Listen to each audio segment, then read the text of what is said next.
Hello everyone, welcome to our presentation. Today, on the topic of the liberal perspective of the Western society model, we will be presenting to you a text entitled An Inquiry into the Nature and Causes of the Wealth of Nations by Adam Smith, also known as Wealth of Nations. Our agenda will be as follows. We'll start by giving you a brief introduction about the author and about the context in which the text was written back in the 18th century. Then, we'll have a closer look into the more critical aspects of the text. We'll identify what's its purpose and what are the ethical issues that arise from it. Then, we'll look at the key concepts and postulates that we have in the text and compare the text to other and previous texts that we've seen in the literature. Finally, we will determine concrete implication that this text has in today's world and in the business world in particular. Adam Smith was a Scottish philosopher born in Scotland in 1723. He was first known for his book, The Theory of Moral Sentiments, published in 1759. Our text here, Wealth of Nations, was published on March 9th of the year 1776. The works of Adam Smith were so impactful that, until this day, Adam Smith is referred to as the father of modern capitalism. Now, let's have some background on the context in which the text was written. In the early 1700s, Scotland experienced a period of economic boom. The fusion between England and Scotland led to new opportunities being created, especially for merchants that had access to a larger market now. On the other hand, the period is also called the Enlightenment of Scotland. What is the Enlightenment of Scotland?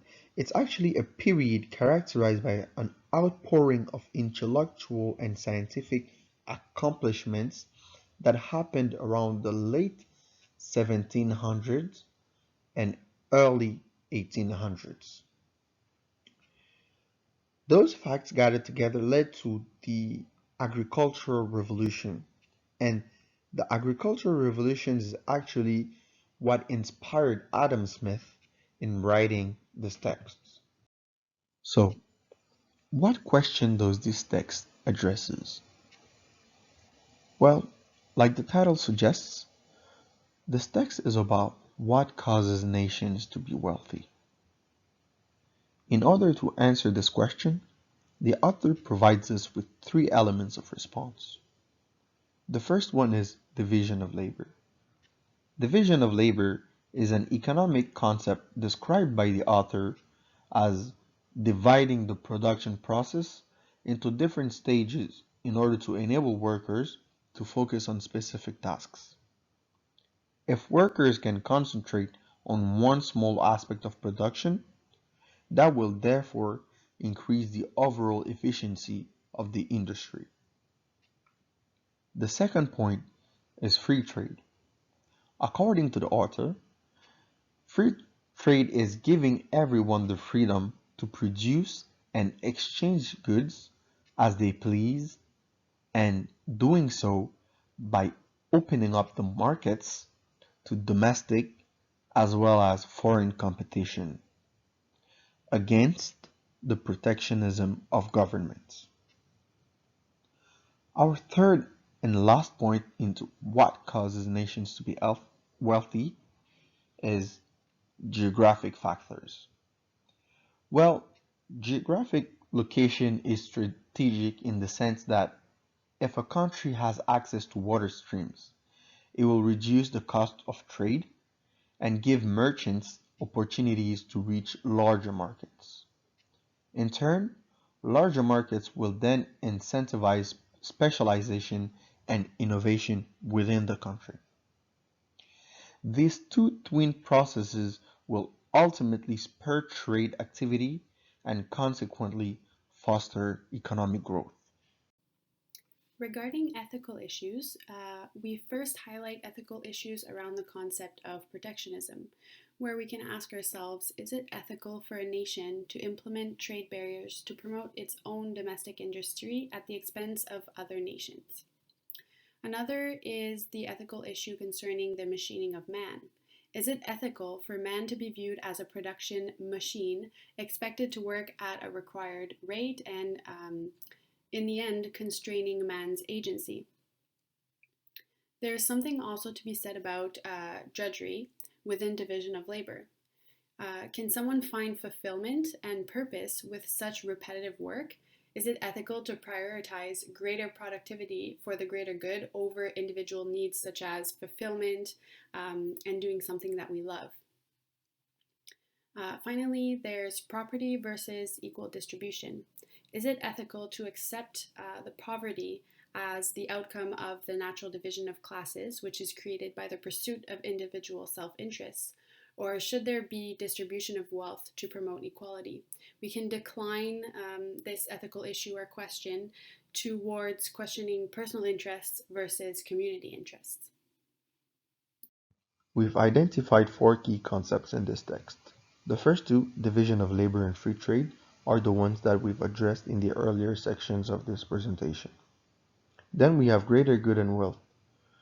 The other refers to greater good as what is either shared and beneficial for all or most members of a given society.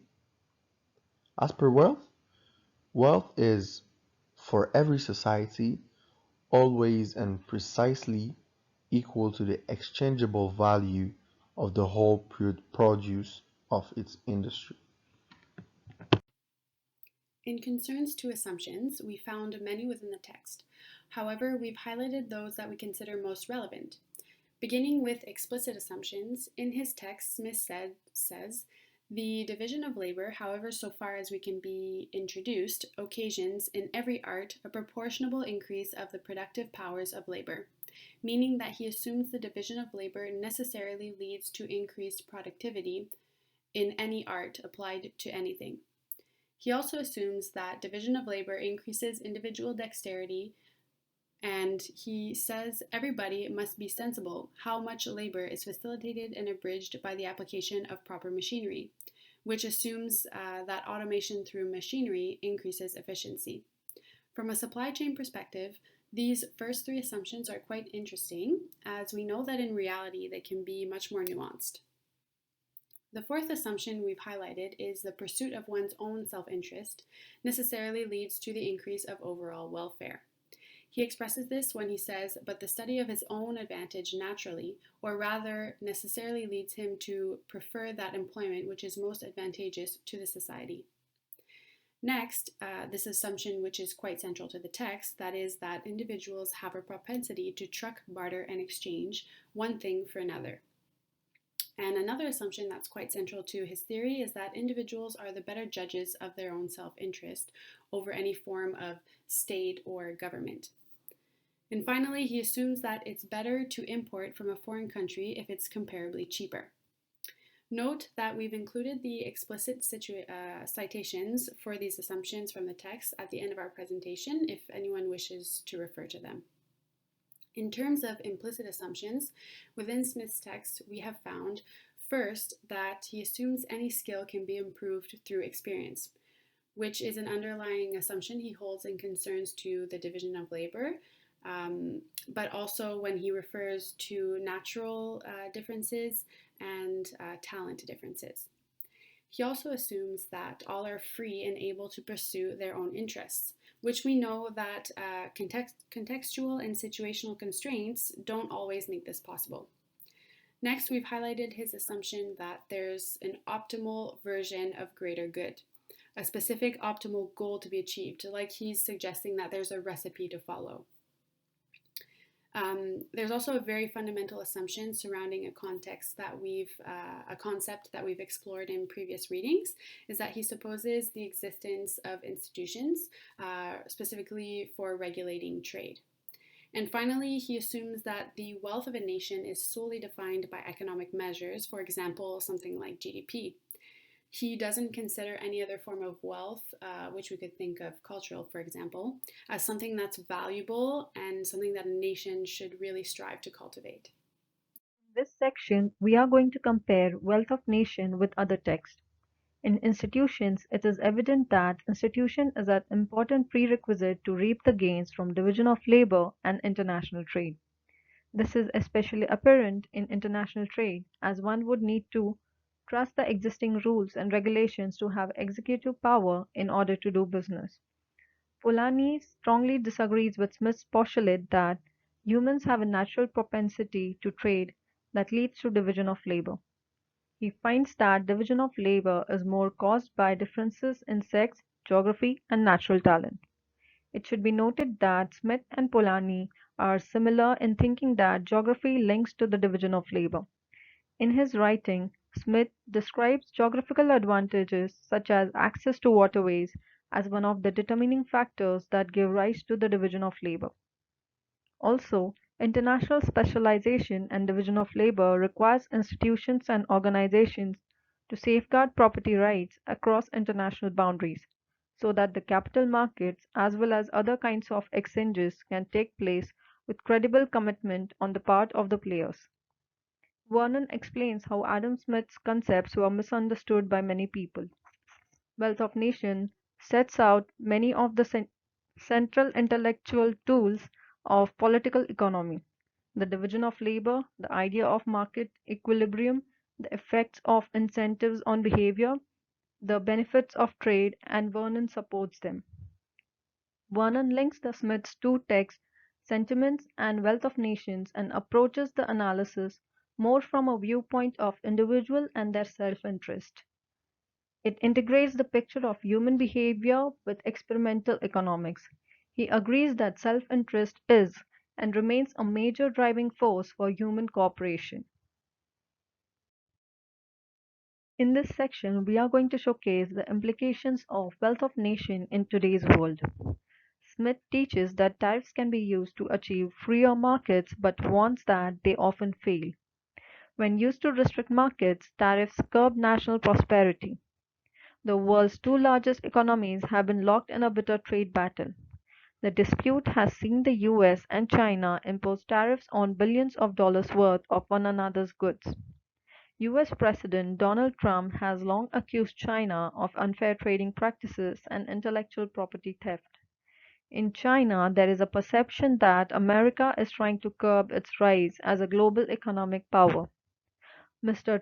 Trump's tariff policy aims to encourage consumers to buy American products by making imported goods more expensive.